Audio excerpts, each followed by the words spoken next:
ನಳಿನ್ ಕುಮಾರ್ ಕಟೀಲ್ ಅವರು ಕಾಂಗ್ರೆಸ್ನ ರಮಾನಾಥ್ ರೈ, ಯುಟಿ ಖಾದರ್ ಅವರನ್ನ ಬಿಟ್ಟು ಉಳಿದವರೆಲ್ಲರನ್ನ ಬಿಜೆಪಿಗೆ ಬನ್ನಿ ಅಂತ ಹೇಳಿದ್ದಾರೆ.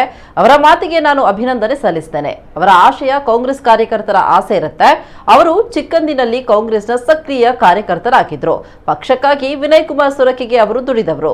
ನಾನೊಬ್ಬ ಸೋದರನಾಗಿ ಹೇಳ್ತೀನಿ, ಬಿಜೆಪಿಗೆ ಕಾಂಗ್ರೆಸ್ಸಿಗರು ಬರಲ್ಲ.